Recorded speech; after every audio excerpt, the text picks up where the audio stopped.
नमस्कार दोस्तों, स्वागत है आपका। मैं एक महत्वपूर्ण विषय पर आज एक वीडियो बनाने वाला हूं जो बहुत बड़े काम का है और इसको कृपया अंत तक ज़रूर देखें। और वीडियो थोड़ा लंबा हो सकता है। हाइपरटेंशन, जिसके बारे में हर कोई जानना चाहता है। हाइपरटेंशन क्या है? Hypertension, also known as high blood pressure, is a long-term medical condition in which the blood pressure in the artery is persistently elevated। जो हमारा नॉर्मल ब्लड प्रेशर रहता है 120/80, इससे अधिक जब ब्लड प्रेशर हो जाता है तो इसको हाइपरटेंशन की श्रेणी में हम लेते हैं। यानी कि systolic blood pressure is more than और इक्वल 140 mm of Hg, और diastolic blood pressure will be more than और भी equal of 90 mm of Hg is called blood pressure. जैसा कि आप इस स्क्रीन पे आप देख रहे हैं, ब्लड प्रेशर की डेफिनेशन क्या है। और ये है एक साइलेंट किलर के नाम से भी जानी जाने वाली बीमारी है। इसको हम थोड़ा यूँ करके देखेंगे, जूम करके देखते हैं तो आप पढ़ोगे, जानोगे इसके बारे में कि ये एक साइलेंट किलर है। अब ये आप ये सोच रहे हो कि सिस्टोलिक ब्लड प्रेशर और डायस्टोलिक ब्लड प्रेशर क्या होता है। सिस्टोलिक ब्लड प्रेशर का मतलब तो ये हुआ कि जब हार्ट कॉन्ट्रैक्शन करता है, उस जो पीक लेवल होता है ब्लड प्रेशर का, वो ब्लड प्रेशर सिस्टोलिक के नाम से जाना जाता है। और जब ब्लड हार्ट है वो अपना रिलैक्सेशन टाइम देता है, उसको डायस्टोलिक ब्लड प्रेशर कहते हैं। जैसे नॉर्मल में 120 सिस्टोलिक ब्लड प्रेशर होता है और 80 डायस्टोलिक ब्लड प्रेशर होता है। Now you can see in this picture it depicts the normal blood pressure or diastolic blood pressure, and this heart is pumping normal, and this is high blood pressure showing this picture। अब हम जानेंगे कि classification of hypertension को हम 3 category में लेंगे। First one is primary और essential hypertension, then secondary hypertension, third one is malignant hypertension. ये 3 प्रकार हैं हाइपरटेंशन के, और इनके तीनों को अलग अलग हम थोड़ा विस्तार से जानेंगे। प्राइमरी और एसेंशियल हाइपरटेंशन, ये 90% हाइपरटेंशन का हिस्सा ये इसका है, प्राइमरी हाइपरटेंशन का। काजेज़ के बारे में इसका कोई नॉन काज नहीं है। रिस्क फैक्टर तो हेरिडिटरी है, एक्सेसिव सोडियम इनटेक है, एथेरोस्क्लेरोसिस है, और एंजियोटेंशन है, mechanism stress, alcohol, smoking etcetera, ये इसके कारण है। और सेकेंडरी हाइपरटेंशन ये क्या कि it is associated with the other disease conditions. जैसे कोई किडनी की डिजीज़ हो सकती है, और फियोक्रोमोसाइटोमा हो सकता है, या फिर प्रेगनेंसी हो सकती है, और ये it is associated with the other disease condition. Third one is malignant hypertension, ये दोनों में ही हो सकता है। इसका मतलब ये बहुत ज़्यादा बीपी हो जाती है तो उसको हम मैलिग्नेंट हाइपरटेंशन कंसिडर करते हैं।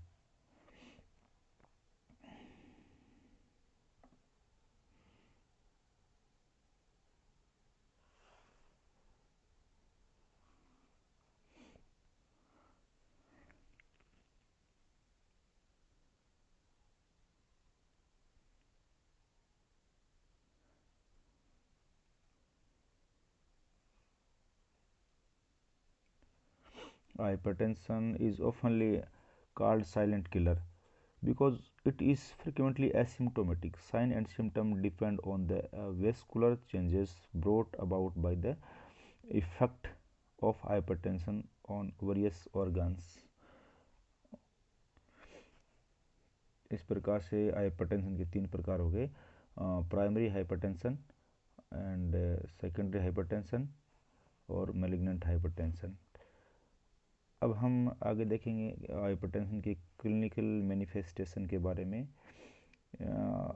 ये निम्न लक्षणों के द्वारा लक्षणित होता है, जैसे हेडेक होता है, मॉर्निंग उठते उठते सीवियर हेडेक होता है ऑक्सीपिटल रीजन के अंदर, और फटीगेबिलिटी थकान जैसा है, चक्कर आना, पाल्पिटेशन होना, angina, dyspnoea, blurring of vision, epistaxis, intermittent claudication, ये इसके अंदर ये लक्षण पाए जाते हैं।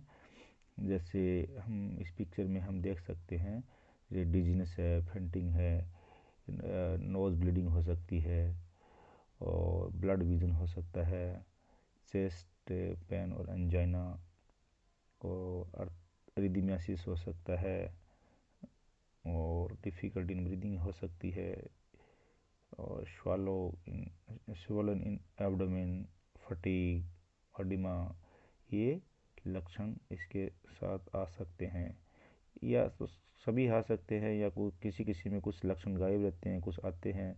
शुरुआत के टाइम में तो किसी को पता ही नहीं चलता कि क्या मेरे को हाइपरटेंशन है। जब वो हॉस्पिटल में जाता है या किसी डॉक्टर के पास जाता है तो उसको पता चलता है कि मुझे हाइपरटेंशन है। हाइपरटेंशन के कारणों के बारे में या रिस्क फैक्टर के बारे में हम जान सकते हैं इसके अंदर।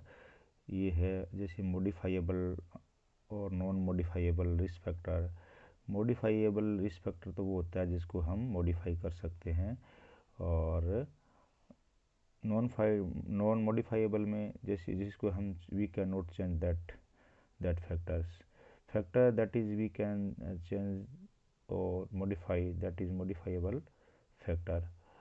तो इसके अंदर हम ये देखेंगे तो मॉडिफाइबल में कौन कौन से हो सकते हैं।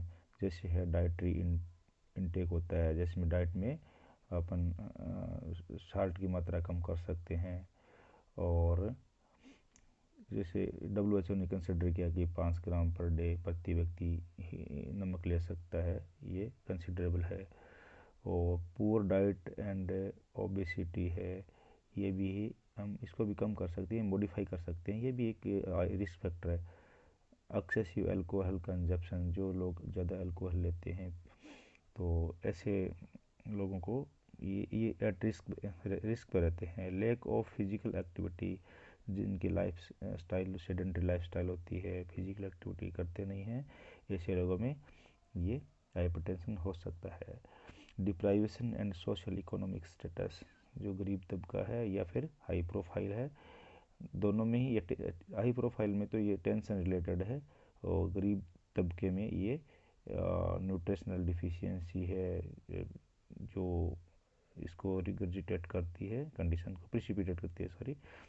मेंटल हेल्थ एंड स्ट्रेस, इसकी वजह से ये हाइपरटेंशन। नॉन मॉडिफाइएबल में तो हम ये एज को रख सकते हैं, इथनिसिटी है, और जैसे यूरोपियन अफ्रीकन कंट्री है, अफ्रीकन कंट्री के लोगों को ये ज़्यादा हाइपरटेंशन रहता है, जबकि अमेरिकन लोगों को ये नहीं होता। जेनेटिक फैक्टर्स है और जेंडर है, ये मतलब जेंडर में मेल में ये ज़्यादा होता है, फीमेल में ये कम होता है। Now we will discuss about complication of the hypertension. Hypertension में कौन कौन सी कॉम्प्लिकेशन हो सकते हैं। हाइपरटेंशन में बहुत सारे कॉम्प्लिकेशन हो सकते हैं, जैसे हम इसके अंदर जानेंगे। हार्ट अटैक आ सकता है, स्ट्रोक आ सकता है, किडनी फेलियर हो सकता है, ब्लाइंडनेस हो सकती है, अदर कॉम्प्लिकेशन आ सकते हैं। अदर में जैसे हम इसको सिस्टमेटिकली हम देखते हैं तो हम देखेंगे कि इसमें क्या क्या प्रॉब्लम हो सकती है हाइपरटेंशन से। ब्रेन में जैसे कार्ड सेरेब्रल वेस्कुलर एक्सीडेंट होता है, जो मोस्ट कॉमन काज होता है जो पैरालिसिस का। इसमें आर्टरी रप्चर हो जाती है और ब्लड चालू हो जाता है ब्रेन के अंदर, तो इसको सीवियर बोलते हैं। और हाइपरटेंसिव इंसेफेलोपैथी होता है, और कन्फ्यूजन, हेडेक, कन्वल्जन, ये सिम्टम आ सकते हैं। और ब्लड शुगर का लेवल बढ़ सकता है। रेटिना ऑफ आई, इसमें हाइपरटेंसिव रेटिनोपैथी भी हो सकता है। हार्ट में देखते हैं तो हार्ट में मायोकार्डियल इन्फेक्शन हो सकता है, हार्ट अटैक आ सकता है, हाइपरटेंसिव कार्डियोमायोपैथी हो सकती है, हार्ट फेल्यूर हो सकता है। किडनी में hypertensive nephropathy, chronic renal failure, ये इसके कॉम्प्लिकेशन हो सकते हैं हार्ट डिजीज़ के। हाइपरटेंशन एक कार्डियोवैस्कुलर डिजीज़ ये है। एथेरोस्क्लेरोसिस हो सकता है, इसमें प्लेग जम जाता है आर्टरी वेंस में, तो ब्लड सप्लाई प्रॉपर्ली नहीं हो पाती। इसका ल्यूमेंस है आर्टरी का, वो नेरो हो जाता है, जिसकी वजह से हार्ट को पंप करने में बहुत जोर लगाना पड़ता है, बीपी बढ़ जाती है। इस पिक्चर में आप देख रहे हैं। अब हम बात करते हैं डायग्नोसिस की, कि हाइपरटेंशन किसको है किसको नहीं है, हम कैसे डायग्नोस करेंगे।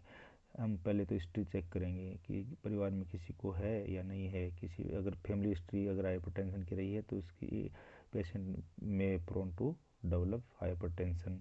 ब्लड प्रेशर मॉनिटरिंग हम करेंगे और ईसीजी करेंगे, कार्डियो इलेक्ट्रोकार्डियोग्राम जिसको बोलते हैं, यूरिन एनालिसिस कर लेंगे, सीरम इलेक्ट्रोलाइट करते हैं, यूरिक एसिड लेवल देखते हैं, ब्लड यूरिया नाइट्रोजन, क्रिएटिनाइन और lipid profile, blood glucose, complete blood picture और चेस्ट एक्सरे, ये हम करके देख सकते हैं। इसके बाद हम पढ़ेंगे थेरापेटिक मैनेजमेंट के बारे में। थेरापेटिक मैनेजमेंट में हाई ब्लड प्रेशर को हम कैसे मैनेज कर सकते हैं। Reduce salt to less than 5 gram per day. Salt को हमारी डाइट में इसको कम करना पड़ेगा, otherwise it may cause hypertension. Salt को हम कम करेंगे। Eat fruit and vegetables regularly, ये हमारी सलाद अच्छे स्नैक्स हम रेगुलरली हम लेते रहेंगे, फाइबर डाइट लेंगे। Avoid saturated fat and trans fat, इसको हम अवॉइड करेंगे। अवॉइड तंबाकू, बीड़ी जैसे स्मोकिंग, सिगरेट है, ये सब हम मना करेंगे। रिड्यूस अल्कोहल सख्त मना करेंगे ऐसे पेशेंट्स को। एंड फिजिकली एक्टिव रहने के लिए हम बोलते हैं ऐसे पेशेंट्स को। और proper stress management, relaxation technique है, मेडिटेशन है, योगा है, वॉकिंग, जॉगिंग, स्विमिंग, अनुलोम विलोम कर सकते हैं। इससे क्या है कि हम मेंटली फिट रहते हैं और हमारा ब्लड प्रेशर कंट्रोल में रहेगा। फार्माकोलॉजिकल मैनेजमेंट में हम बढ़ते हैं तो हम देखेंगे कि इसमें क्या क्या देते हैं। इसमें डायरेटिक्स देते हैं, जो कार्डियक लोड आ जाता है उसका वॉल्यूम, ब्लड का वॉल्यूम कम करने के लिए, तो हम डायरेटिक्स देते हैं, जैसे लासिक्स देते हैं, बीटा ब्लॉकर्स देते हैं, कैल्शियम चैनल ब्लॉक कर देते हैं, एंजियोटेंसिन कन्वर्टिंग एंजाइम इनहिबिटर देते हैं, जैसे रामिप्रिल है, इमिप्रिल है, ये टेबलेट्स हम देते हैं। एंजियोटेंसिन सेकंड रिसेप्टर ब्लॉकर्स ये भी देते हैं। इससे क्या है कि पेशेंट का ब्लड प्रेशर नॉर्मल हो जाता है। और अकेले मेडिकल फार्माकोलॉजी ट्रीटमेंट पे हम डिपेंड नहीं रह सकते। We have to manage our lifestyle, modification of life, it is considerable issue. Thank you. Video पसंद आया तो लाइक करें, फॉरवर्ड करें, शेयर करें। थैंक यू, धन्यवाद।